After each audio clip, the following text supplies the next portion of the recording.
Bonjour à tous, merci d'être là nombreux. Je suis Marion Wyss, je travaille pour la plateforme de conversion d'audience Pool que vous connaissez pour certains d'entre vous. On en parlera peut-être un petit peu plus en détail à la fin. Aujourd'hui, je vous propose une petite intervention avec un titre assez pénible, mais j'ai pas trouvé mieux en fait. Comment maximiser le revenu par lecteur, donc l'ARPU, Average Revenue Per User, en accordant publicité, engagement et abonnement. C'est ce dont nous allons tenter de parler aujourd'hui. La présentation est assez courte. L'idée, c'est de garder du temps pour discuter, pour avoir des questions à la fin, et aussi de ne pas vous endormir, parce que vous avez sûrement faim. Voilà. Alors, on va caricaturer un petit peu la vie avant. La vie avant, déjà, c'était simple, et c'était mieux. Vous aviez des audiences qui grimpaient, évidemment, parce que vous aviez une rédaction formidable. Donc, plus vous aviez de trafic, plus vous aviez de pages vues, plus vous faisiez donc d'impressions publicitaires, et plus vous faisiez d'argent. Donc ça, c'était formidable. Le seul petit problème, c'est que du coup, la course à l'audience, ça poussait les rédactions à des méthodes plus ou moins élégantes pour faire du trafic. On peut parler de titres très accrocheurs, voire parfois sur la limite. On peut parler des accords partenariats qu'il pourrait y avoir, ou qu'il y a pu avoir, ou qu'il peut y avoir encore, avec des agrégateurs d'audience, avec des référeurs divers et variés. Mais quand même, évidemment, c'était pas si parfait, parce que tout ça, ça faisait du trafic, donc ça faisait de la page vue, ça faisait de l'impression pub. Mais en fait, il y a quelque chose qui est assez rigolo quand on s'intéresse un petit peu aux statistiques, c'est que vous avez plus de chances d'être admis à Harvard, vous avez plus de chances de devenir un Navy SEAL, plus de chances d'avoir un full house au poker, de gravir l'Everest ou d'avoir des jumeaux, pardon Hubert, qui vient d'avoir des jumelles, que de cliquer sur une bannière publicitaire.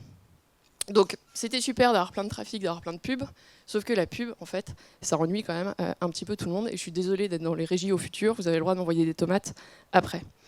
Parce que la publicité en ligne et les lecteurs, c'est quand même un petit peu un amour à sens unique. Taux de clic moyen sur une bannière à 0,05%, on pourra débattre des sources si vous voulez, c'est une source que j'ai eue il y a quelques mois. En France, aujourd'hui, on est à environ 35% à utiliser des adblockers. Dernière stat que j'ai eue il n'y a pas longtemps, c'est 42% dans le monde. Donc vous voyez, 42% des gens, alors c'est essentiellement sur desktop, et aujourd'hui le desktop, évidemment, c'est plus la majorité du trafic, mais ça montre quand même la fatigue, on peut dire, des internautes avec la publicité. D'ailleurs, il y a eu un sondage il y a quelques années, enfin il y a 2 ans exactement, où 33% des internautes qui avaient été interrogés déclaraient trouver les bannières pub absolument intolérables. Et puis en 2017, en 2018, il y a eu innovations, c'est pas du tout ça, 2 initiatives, Coalition for Better Ads et Digital Ad Trust, qui montrent bien qu'à un moment, on était quand même allé trop loin sur les formats pub, on est allé trop loin sur l'envahissement, sur le non-respect du lecteur et de son expérience de lecture. Malheureusement, pour le monde de la publicité en ligne, les choses n'ont pas fini de se compliquer. Un duopole a tout raflé ou presque. On parle évidemment de Google et Facebook sur le marché publicitaire. Et j'ai mis coucou Amazon parce que plus ça va, plus on les voit grappiller du marché. L'audience, on le disait, elle est maintenant à 80% mobile. Sur mobile, les formats sont plus petits, sont moins nombreux. D'un seul coup, dès que vous mettez un format pub sur mobile, mais vous emmerdez le monde et vous emmerdez quand même la navigation de manière très très forte. Les taux de consentement cookies sont en chute, particulièrement depuis le 1er avril et la dernière législation CNIL. Donc voilà, je disais, avec la France qui monte le chemin, nous on a vu chez Pool, entre avril 2000... En fait, je vais m'asseoir parce que j'en ai marre d'être debout. On a vu chez Pool moins 20 points entre avril et septembre sur les taux de consentement, où on était à peu près à 90% de consentement oui en avril et environ 70% chez nos clients ou les éditeurs avec qui on discute en septembre. Et la fin des cookies tiers, c'est demain. On le sait, Chrome a repoussé sa mise à jour à 2023, mais enfin l'histoire des cookies est quand même, ces jours sont quand même comptés. Donc les taux de consentement cookies chutent, so what ? Oui, ils vont mourir, on le sait. qu'est-ce que ça change? Qu'est-ce que ça change aujourd'hui? Le problème, c'est que quand même encore aujourd'hui, beaucoup d'éditeurs médias, de digital médias, sont quand même assis sur la branche du revenu publicitaire. Et un inventaire no consent se vend en moyenne, les gens qui besoin de la pub ici le sauront mieux que moi, 2 fois moins cher, voire pas du tout. Et il y a d'ailleurs David Folguera qui disait à Influencia il y a quelques semaines qu'une audience sans consentement vaut 80 points de RPM de moins qu'une audience avec. Donc on voit bien que c'est quand même très très important pour la monétisation, en tout cas aujourd'hui à l'heure où on se parle, d'avoir un consentement cookie. Et on peut s'attendre à des baisses de 20 points tous les 6 mois. Donc là, nous, on a de 20% pardon, tous les 6 mois. Donc là, on a vu moins 20 points entre avril et septembre. Tous les 6 mois, pourquoi? Parce que vous êtes obligé de redemander le consentement oui/non à votre lecteur tous les 6 mois. Donc si on ne fait rien, en fait, le futur a quand même une deadline. Sans réaction, les revenus pub risquent de chuter de 10% tous les 6 mois. Comment j'arrive à ça? C'est de la théorie. Mais si on se dit qu'une audience elle est vendue 2 fois moins cher sans cookie et qu'on perd 20% tous les 6 mois, ça donne ça. Bon, il ne va pas falloir rester dans cette situation bien longtemps. Donc les éditeurs ont vendu de la publicité au lieu de vendre du journalisme pendant un bon moment. Et puis tout le monde a eu une idée. C'est pas super récent, ça fait déjà une bonne dizaine d'années. Et si on faisait payer les lecteurs? Bah oui, de toute façon, la presse, elle a toujours vécu sur ces deux jambes-là. La presse papier, j'entends. Hein. Elle a toujours eu de la publicité, et puis elle a toujours été vendue en kiosque, où on payait, où le lecteur payait, et sur abonnement. Le web s'est construit sur un modèle, au départ, pub-only. Et maintenant, je dis maintenant, c'est entre il y a moins 10 ans et aujourd'hui, l'essor de l'abonnement, enfin l'abonnement est absolument le mot à la mode partout. Il y a d'ailleurs peu, alors c'est marrant, j'en ai croisé encore un hier qui m'a dit non, moi je veux pas faire d'abo, je veux faire que de la pub. Je dis mais pourquoi? Bon, tout le monde a envie de lancer des strates d'abo.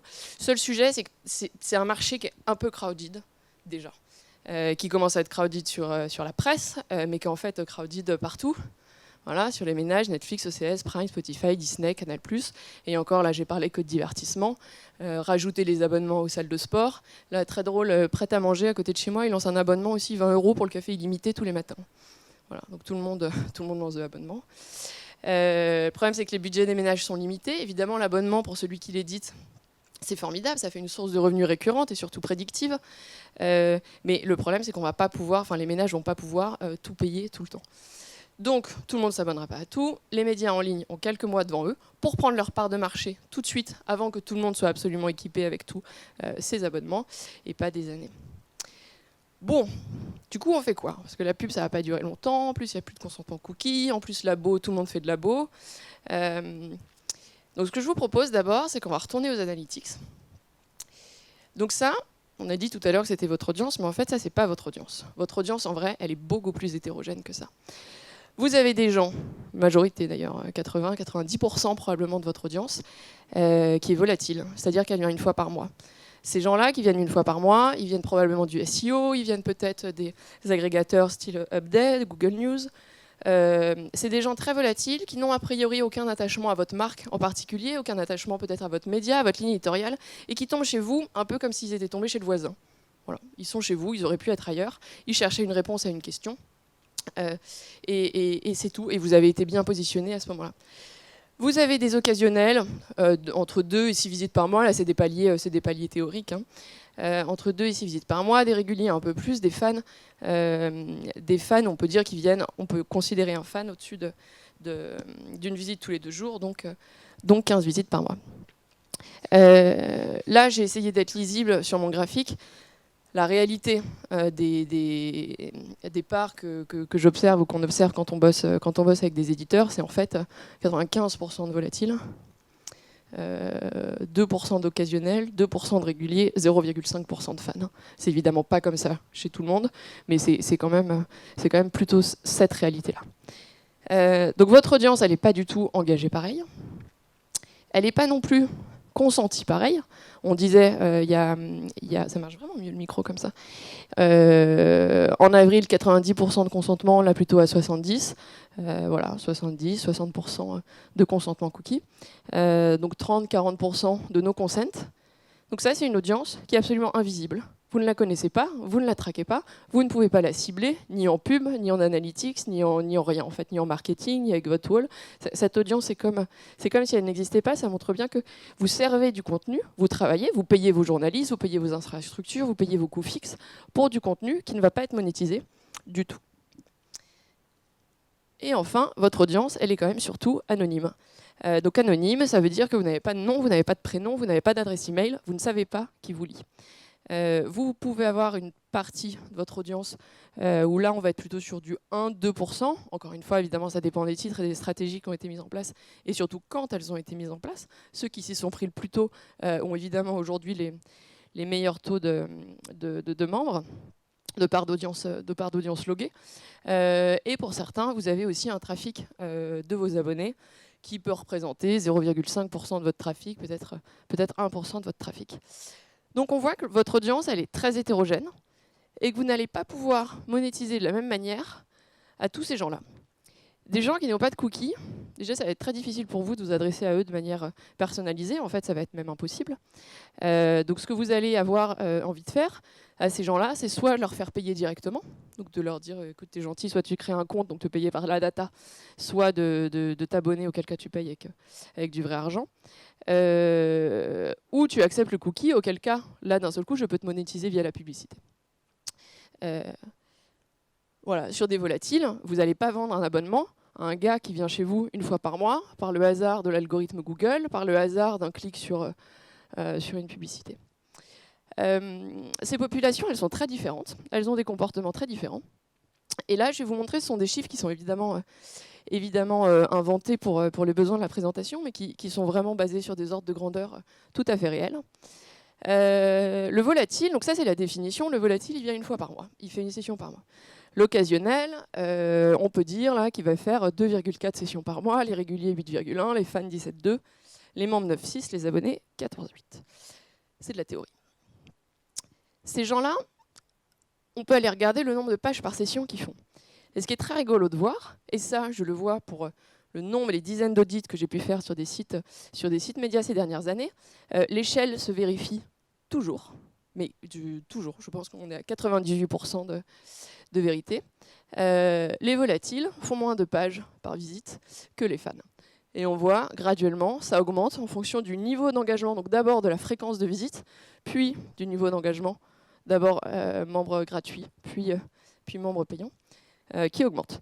Donc on voit déjà ici que même pour... non, pardon, je ne vais pas trop vite. Ensuite, on peut aller regarder les durées de session, les durées de session qui augmentent aussi de manière graduelle, sur la même échelle. Les taux de rebond qui diminuent en même temps que l'engagement, c'est aussi toujours le cas.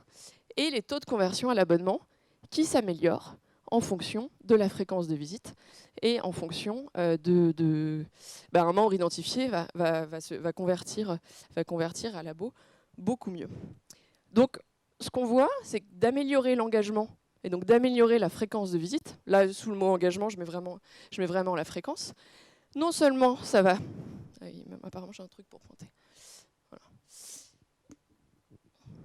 Non seulement ça va augmenter vos chances de convertir à l'abonnement, donc vous avez tout intérêt à travailler cette fréquence de visite, mais on voit même que d'un point de vue publicitaire, vous avez des gens qui ont des pages par session beaucoup plus importantes. Donc augmenter l'engagement, ça sert vos deux jambes, ça sert vos deux business models. Une fois qu'on a regardé ces analytics-là, et je vous invite vraiment à le faire chez vous avec le GA version basique, on va parler manuel, ça marche très bien, tu peux le faire. Voilà, vous reprenez ça et vous regardez quelle part d'audience. Donc ça, en revanche, sur GA, gratuit, c'est un peu chiant à faire parce qu'il y a des overlaps, mais je te filerai le screenshot si tu veux, pour faire les segments.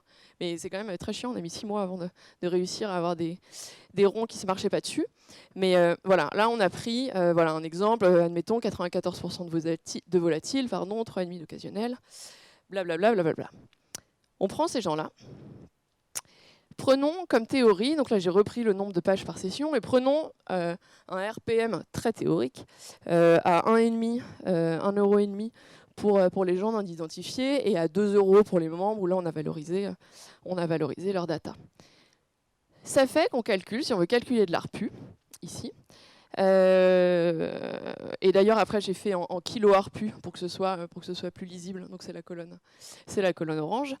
On voit que sur la publicité, l'ARPU d'un volatile, de 1000 volatiles en l'occurrence, de 1000 volatiles va être à 2 euros, quand l'ARPU de 1000 fans va être à 80 euros et de 1000 membres à 101 euros. En dessous, le total, c'est pas un total, c'est une moyenne. C'est pas juste. Et donc on voit que la moyenne, enfin, votre ARPU moyen sur la publicité, il est en fait très bas et il est en fait très proche, enfin très bas. Il est très proche en fait des volatiles parce que les volatiles représentent une part tellement importante, c'est 94% de votre trafic. Donc voilà, c'est eux qui tirent vers le bas.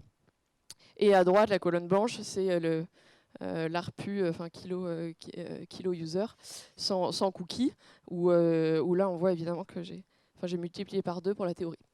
Sur l'abo, j'ai repris les taux de conversion abo. J'ai pris un abo exemple à 9 euros.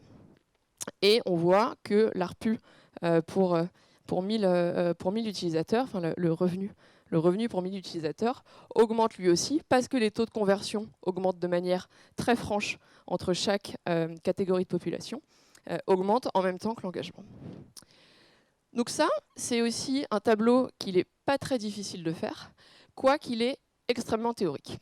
Parce qu'évidemment que vos RPM, c'est plus difficile que ça, parce que vous n'avez probablement pas les mêmes entre le mobile et le desktop, pour commencer. Là, vous avez vu que j'ai pris la valeur de l'abo et pas la lifetime value, parce que peut-on se dire qu'un fan va rester abonné aussi longtemps qu'un volatile au départ? Mais en fait, on n'en sait rien. Et puis en fait, avant que vous fassiez le lien entre votre base CRM et vos analytics de web, il va probablement se passer un petit peu de temps. Donc voilà, là on a simplifié de cette manière. Et donc l'ARPU, voilà, je vous ai mis juste la petite formule. Donc ça c'est de la théorie, mais c'est de la théorie qui permet quand même très très bien de comprendre qu'encore une fois, l'engagement c'est hyper important. Donc ce qu'on apprend, là par exemple dans ma théorie, un lecteur fan a une valeur 40 fois supérieure à un lecteur volatile. Et un seul abonné apporte autant de valeur que 20 membres ou 300 utilisateurs anonymes. Donc est-ce qu'il vaut mieux continuer à essayer de faire venir avec des mécaniques d'acquisition d'audience un peu trash des gens dont on ne connaît rien, qui probablement sont adbloqués, sont adbloqués probablement à 35%, sont probablement non consent ou vont probablement être no consent, plutôt que de chercher à faire de labo? On peut se poser la question. Ce qu'on comprend, donc, c'est qu'en engageant progressivement, on augmente votre ARPU global. Et donc, pour résumer ce qu'on veut, attention, vérité extraordinaire, on veut de l'engagement, on veut de la soft conversion, donc de la création de compte, et on veut de la conversion. Jusque-là, j'ai rien révolutionné. Mais maintenant, il s'agit de mettre un peu en forme votre roadmap et comment vous allez faire. Donc à court terme, ce que je disais tout à l'heure, il est quand même pas encore temps de scier la branche sur laquelle vous êtes assis. Pour maintenir vos revenus pub, c'est urgent de faire remonter vos taux de consentement cookies. Ça ne durera pas 200 ans, vous avez 2 ans devant vous à peine, 1 an, en attendant que Chrome coupe de son côté. Un cookie wall avec alternative, ça peut être une sacrée bonne option. Alors il a un nom qui n'est pas très joli. Vous aimez bien mon image d'éléphant? J'étais contente. Je l'ai trouvé, j'étais hyper contente.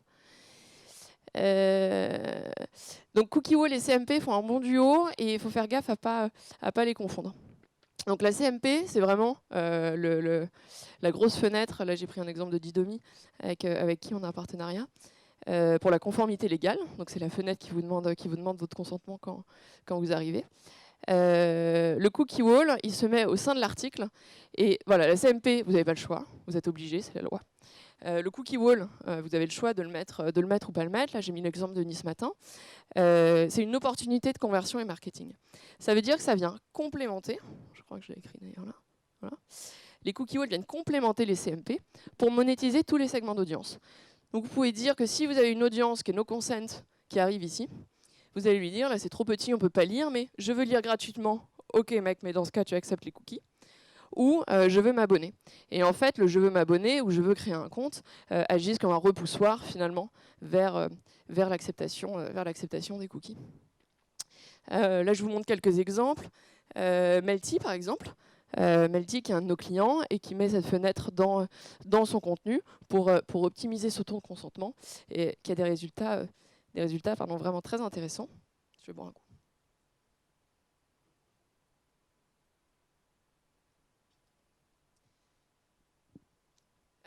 Et l'intérêt d'un cookie wall, bon, la CMP de toute façon vous n'avez pas le choix, donc c'est pas l'intérêt d'un cookie wall vis-à-vis d'une CMP, mais l'intérêt de mettre l'option de monétisation au niveau de l'article et pas au niveau de l'entrée de site, c'est évidemment pour pas tuer votre taux de rebond.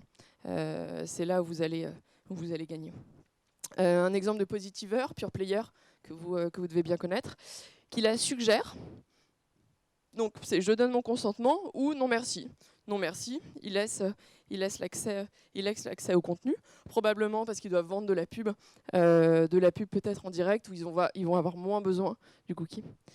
Et ici, contraindre. Alors contraindre non pas au consentement, parce que du coup ça s'appelle plus un consentement, mais contraindre à une option de monétisation. C'est donc l'exemple de Nice Matin que je vous montrais tout à l'heure. Je veux lire l'article où je souhaite m'abonner. Donc ça, c'est pour le court terme. Il faut faire remonter ces taux de consentement cookie. Pour le moyen terme, ce dont vous avez besoin, c'est un petit peu de data. C'est construire une communauté de membres. Alors là, l'image est vachement moins bien, mais je ne voulais pas mettre de budget. Et donc votre ARPU sur le long terme, on l'a vu tout à l'heure, les membres, ils font plus de pages par visite, ils ont un meilleur taux de conversion à l'abonnement. En plus, vous avez de la data, vous pouvez valoriser auprès de vos annonceurs par ailleurs. Pourquoi un membre est plus engagé? Parce qu'en général, il reçoit vos newsletters, parce qu'il a accès à des contenus et normalement, on espère des services spécifiques. Des alertes, par exemple, chez certains titres féminins, accès au carnet de recettes, au fait de mettre les articles en favoris, ce genre de truc. Il peut y avoir pour certains titres une notion d'affect, je fais partie de la communauté, ou même je soutiens ce journal, je soutiens ce titre parce que ses convictions sont en accord avec ma vision politique. La question de la proposition de valeur pour le membership, elle est hyper importante et je l'ai mise ici, même si ça veut pas, si ça rentre pas dans la réponse pourquoi un membre est plus engagé. Mais parce que vous avez besoin de membres, mais vous avez besoin de savoir quoi leur offrir à ces gens-là.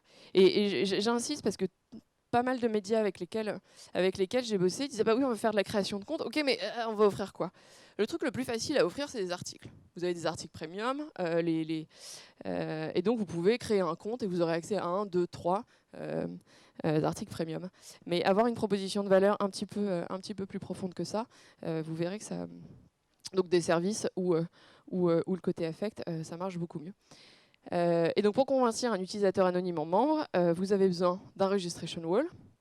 Un registration wall, c'est quoi? Voici l'exemple de celui de L, qui n'est plus en prod actuellement, parce qu'ils avaient fait L. En fait, ils avaient commencé... Donc L, c'est un site purement gratuit. Ils avaient de la pub, ils étaient monétisés par la pub. Et c'est tout jusqu'à il y a 1 an et demi, jusqu'à 18 mois. Ils voulaient se lancer sur le payant, mais ils se sont dit on va pas pouvoir passer d'une audience complètement anonyme d'un coup à une audience complètement abonnée. Donc ce qu'on va faire, c'est on va créer une étape intermédiaire. On va lancer un data wall, on peut l'appeler de cette manière. On va créer un pool d'utilisateurs super engagés qui vont être mes super users que demain je vais pouvoir convertir. Et donc c'est ce qu'ils ont fait. Donc pendant quelques mois, je ne saurais pas dire combien, 4-5 peut-être. Ils ont d'abord lancé cet article réservé aux abonnés, donc ils ont fait tout le travail quand même de rédaction, quel article est premium, quel article n'est pas premium. Ensuite, sur les articles premium, ils ont proposé ce Reg Wall, et il fallait créer un compte sur L.fr et être connecté et identifié pour pouvoir y accéder. Ce compte était gratuit à ce moment-là. Et ensuite, quand on a lancé le paywall, on a créé un segment, en l'occurrence dans Pool, dans le dashboard Pool, qui sont les connectés, donc c'est-à-dire les gens qu'on avait en basé pendant ces 4-5 mois-là. Et à eux, on a poussé en premier le paywall en disant maintenant pour accéder, donne l'argent. Et bien, on a eu des taux de conversion absolument hors marché. Hors marché, fois 100 je pense du marché, sur ce pool d'utilisateurs-là, que je vous rassure, on a fini par épuiser. Au bout d'un moment, ce segment-là, il n'a plus marché. Il a marché pendant les premiers mois, puis au bout d'un moment, on avait épuisé toute notre capacité à convertir ces gens-là. Et donc, on a déployé le wall, le paywall, sur le reste de la population. Exemple d'un pure player B2B, Welcome to the Jungle, où ça c'est en prod, le wall est en prod, si je ne dis pas de bêtises. Et il est surtout en prod dans plein de langues aussi. Là, je vous ai mis le français, où pareil, ils bloquent leur contenu. Voilà, il faut créer un compte, et en fait, quand on clique sur Devenez membre, ça appelle leur popine de login par-dessus. Donc là, c'est 2 exemples. Vous voyez, pour créer un compte, il faut cliquer sur un bouton, et ensuite, on part dans le funnel d'enregistrement du publisher. Là, un exemple très rigolo d'un pure player qui s'appelle Illico Veto. Ils font de l'information sur les propriétaires de chiens et chats. Et eux, leur business model, donc, Ils ont certains articles en premium et ils mettent carrément le formulaire directement dans le wall.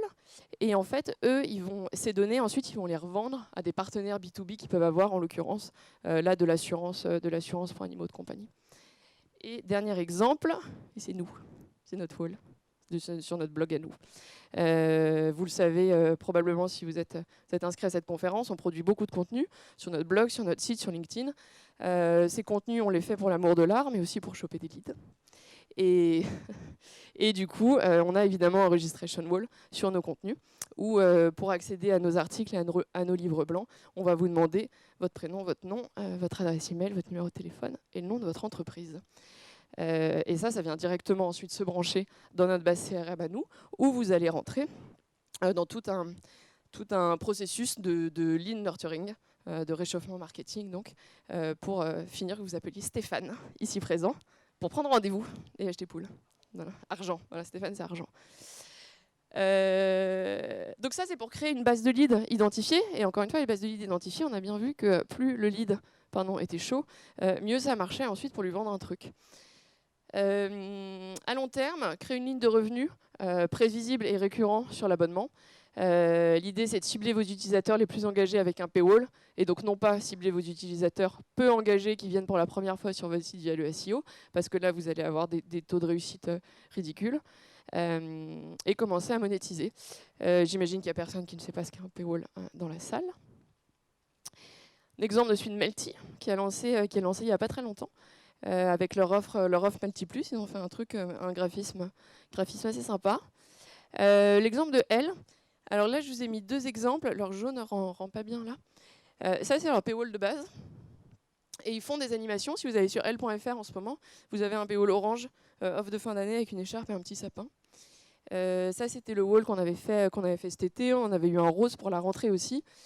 Si vous vous amusez à regarder vos taux de clics et vos taux de conversion par wall sur certaines périodes, vous verrez que dès que vous changez le design ou le wording ou l'offre évidemment du wall, ça marche bien. Vous avez des taux de clics, et du coup des taux de conversion des taux de clics sur le CTA, je m'abonne, et des taux de conversion in fine qui vont être assez bons, mais qui en fait vont s'essouffler au bout de 3, 4, peut-être 5 semaines. Et du coup, il est hyper important, c'est un conseil que je glisse au passage, de les updater très régulièrement, le design, les wordings et les offres. Alors c'est de l'animation commerciale, hein, on réinvente pas la vente, mais de les changer très très souvent pour à chaque fois, nous on le voit avec elle, dès qu'on change à dire, hop, on a la courbe de taux de clic qui remonte un petit peu, et puis elle se réessouffle, et puis on rechange, et puis hop, ça remonte un petit peu. Et l'exemple d'Alter Eco, où là ils ont un wall noir qui est assez élégant, et surtout ce qui est assez chouette, ce qu'ils ont fait, c'est que là vous voyez peut-être pas bien, mais ça c'est un champ carte bleue.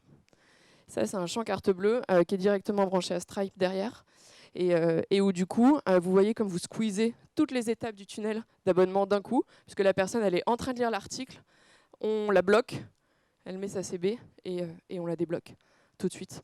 Donc les niveaux de friction sont abaissés au maximum. Donc si on récapitule, vous avez des lecteurs volatiles. Ils ne sont pas engagés, ils n'ont aucune propension à l'abonnement. Ces gens-là, il faut les monétiser via la pub et via l'engagement. Donc il faut faire deux choses. Un, leur montrer votre contenu pour qu'ils découvrent. Deux, récupérer le consentement pour que vous puissiez les cibler en pub. Vous avez des lecteurs engagés, qui sont des lecteurs fréquents, mais qui sont toujours anonymes. Eux, vous voulez les identifier, vous voulez leur data. Vous lancez un registration wall pour choper du membership. Vous avez enfin des membres qui sont des lecteurs identifiés, qui probablement sont fréquents, on espère, mais qui ne payent pas. Ces gens-là, il faut leur vendre un abonnement, il faut les faire payer. Et là, vous pouvez utiliser un paywall. Et pour les lecteurs qui convertiraient nulle part, c'est-à-dire qui voudraient ni donner leur consentement, ni créer un compte, ni s'abonner, et bien moi j'ai envie de dire, il faut peut-être oser un moment leur dire, écoutez, vous ne venez pas. En fait, vous ne payez pas. Moi, je paye ma rédaction, moi, je paye mes coûts fixes, moi, je paye mes images, je paye ci, je paye ça, je paye ma bande passante, mon site, mes devs. Enough, quoi. Ça, c'est le Washington Post, c'est le full screen du Washington Post. Quand on vient depuis l'Europe, quand on venait depuis l'Europe, parce qu'il n'est plus en prod, on arrivait sur washingtonpost.com/GDPR et il nous proposait ce full screen qui est quand même très clair. Soit tu payes pas, ok, et là on voit pas mais c'est écrit, t'es gentil, t'acceptes les cookies. Soit tu payes cette offre, soit tu payes cette offre. Et bien, si tu n'es pas content, tu te casses. Voilà. C'est une suggestion. C'est tout. Non, juste un dernier mot. Arrêtons de mettre l'audience comme premier indicateur en haut de vos dashboards et de vos rapports de performance. On l'a vu, l'audience, ça ne veut rien dire. Cette audience, elle est peut-être volatile, elle est peut-être bloquée, elle est peut-être no consent, elle est probablement volatile. On ne sait pas quelle est cette audience et le fait d'avoir une audience n'est plus relié à un chiffre en euros. C'est plus vrai. Le lien de causalité, il n'est plus vrai. L'audience ne paye pas les factures. Et vous ne voulez pas que votre équipe garde ça en tête. Le problème de mettre l'audience tout en haut, ça marchait quand on monétisait les sites en fonction du nombre de pages vues et donc de la publicité. Ça ne marche plus, ce n'est plus vrai aujourd'hui. Et il faut faire très attention à ne pas pousser vos rédacteurs et vos journalistes dans cette voie-là. Merci à tous, je suis Marion Wyss, je bosse au marketing chez Pool. Voilà, si vous m'envoyez des textos. Donc Pool, c'est une plateforme de conversion des audiences qui permet aux médias en ligne de reprendre le contrôle de leurs revenus en convertissant vos visiteurs anonymes en leads, membres et abonnés. Nous avons des paywalls, des registration walls, des cookie walls. Avec nous, vous lancez très vite et vous gagnez plein d'argent. Voilà. Et vous pouvez nous suivre sur LinkedIn et prendre un rendez-vous avec Stéphanie ici présent sur le lien. Merci à tous.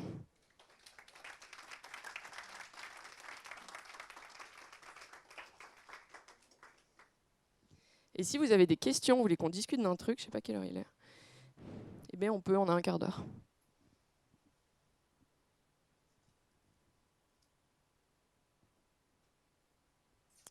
Mais sinon, vous pouvez aussi aller manger.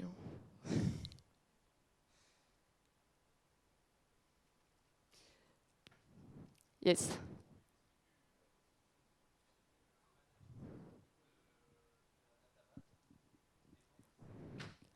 Non, alors, qu'est-ce qui se passe? Ah, le micro pour Hubert, ouais. C'est Hubert.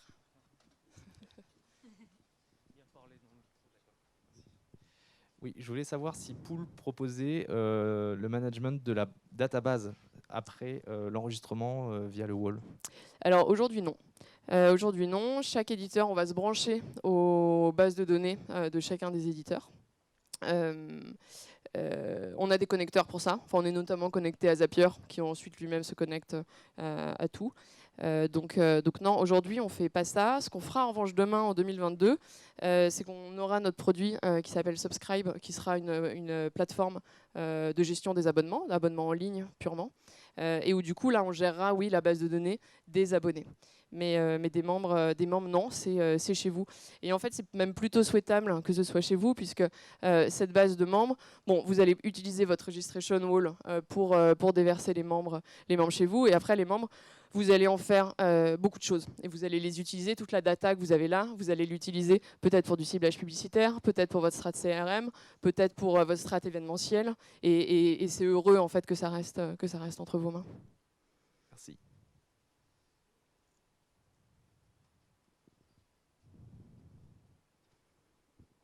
Bon, bah, merci à tous d'avoir été si nombreux, de m'avoir écouté raconter des blagues.